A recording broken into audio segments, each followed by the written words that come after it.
Less than 9 months ago, Mai was living with her children in a refugee camp in Kenya, together with 300,000 other Somali refugees. Today, she lives in Bergsjö in Sweden, a community of just over 1,200 inhabitants.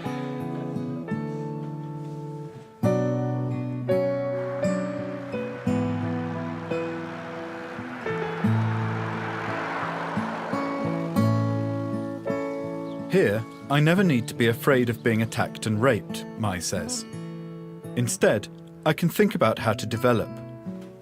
But Mai hasn't really had much time to think about her own development. She was 7 months pregnant when she arrived, and since the baby was born, she's been at home looking after it. But Mai looks forward to the day she'll be able to start school. It's really good that in Sweden, you're never too old to study and learn more, Mai believes.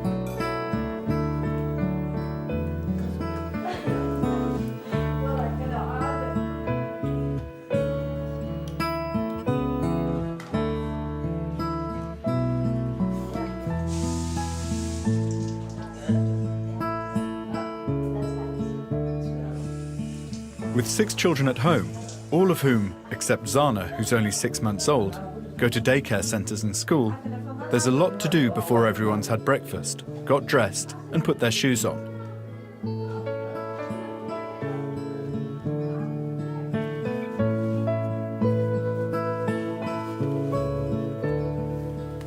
The oldest children, Khadija and Hassan, take 5-year-old Naimo to the daycare centre before they continue on to their schools.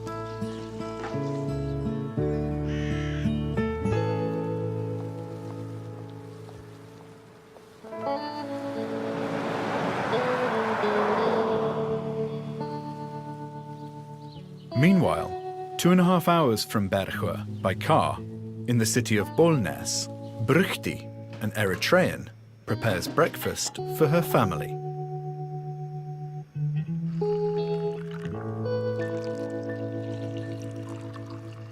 Her husband Bochresyan, Asta, who is 21, Yakalo, who is 19, and the little princess, Kasanat, almost 3 years old.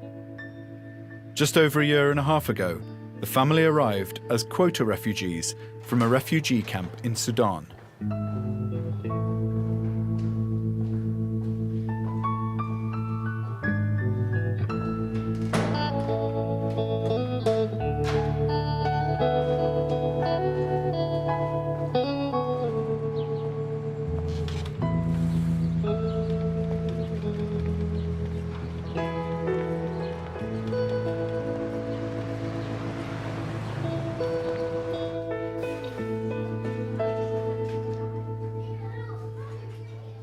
The whole family is off to school in the morning to study Swedish.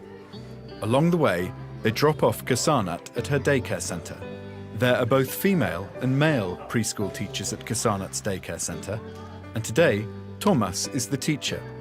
In the morning, the children play indoors, and Kasanat has decided to develop her artistic talent. Nice, isn't it?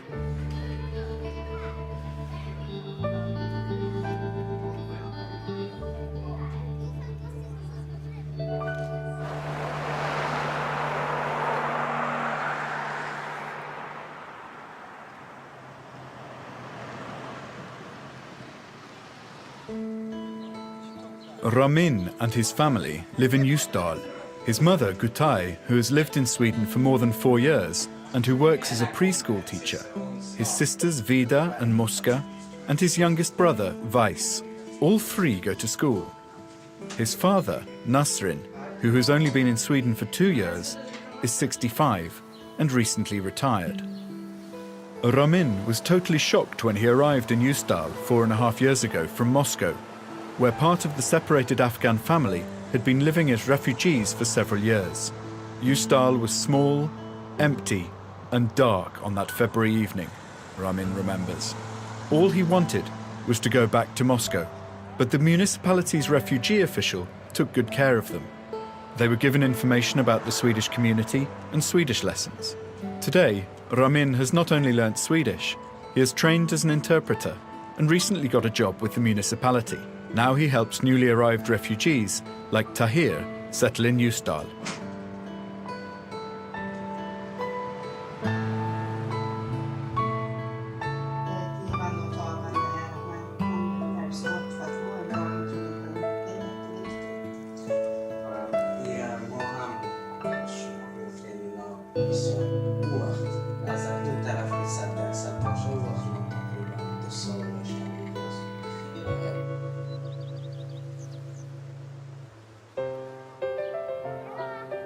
At the daycare centre in Bergsjö, Naimo is messing about with her friends in the yard.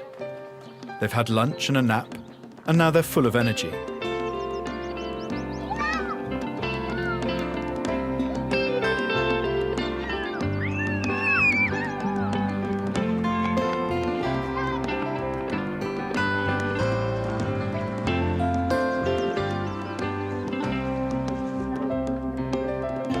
Her siblings, Hassan, Abdi and Salaban, are spending their energy on school. Since they haven't been in Sweden very long, they're still in a preparatory class where the teacher and her assistant teach them principally Swedish and maths. Once they master the language, they will be transferred one by one to normal Swedish classes. They already go to their normal classes for needlework and physical education. In Swedish schools, boys and girls do crafts and physical education together.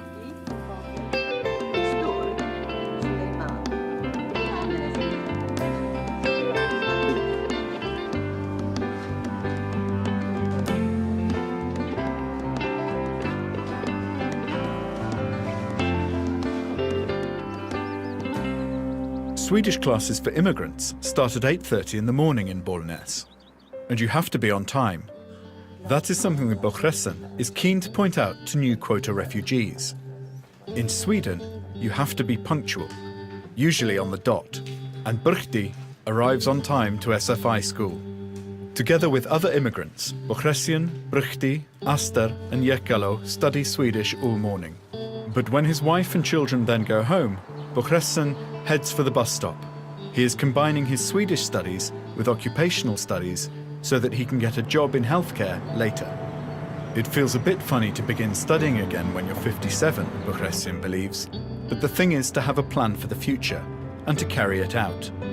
At the moment, Bochressen works 1 day a week as an intern at a home for the elderly, where the patients are ill, forgetful, and a little confused. They need help with everything: washing, getting dressed, and sometimes eating too.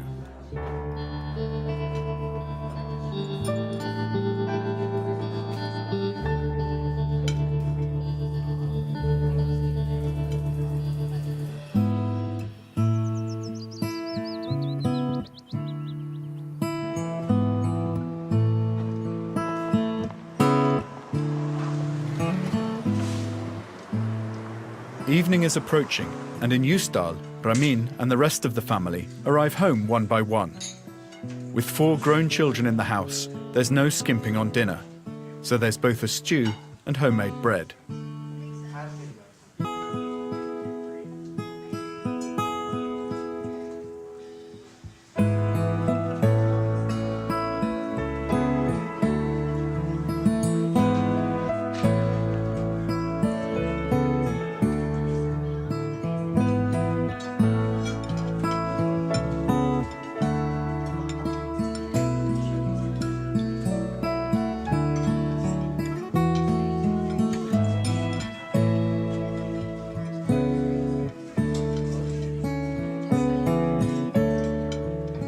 Muska arrives a little later. She's enrolled in the science program in upper secondary school and wants to get good enough marks to be able to go to university later.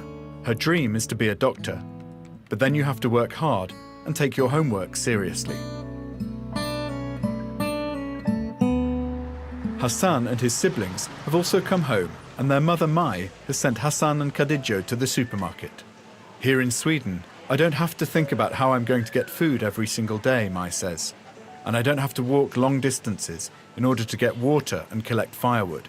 There's always water in the tap and food in the shop, and my children help me.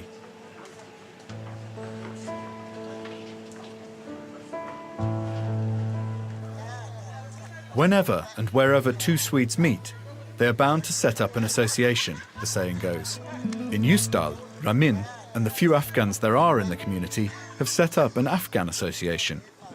They meet on most weekends, and when the evenings get longer and lighter in the early summer, they like to meet for a chat on weekday nights too.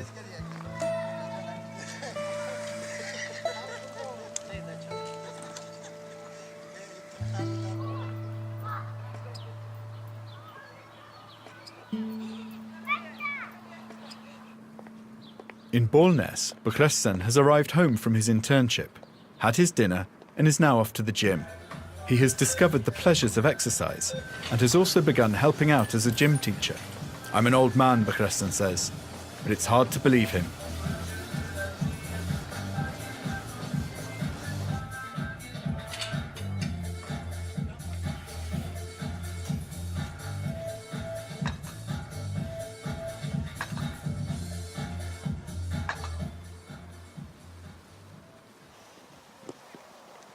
Bukresen isn't the only one who gets strength, energy and good friends at the gym.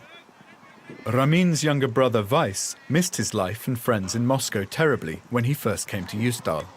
He had difficulties at school and saw nothing good about Sweden. He was really quite depressed, until he discovered the football team. There he found his own context, made friends and regained his self-esteem. 4 years later, Ljusdal's football fans are pleased they got themselves a real football ace. Tonight, he's training with the team as usual, with the A team.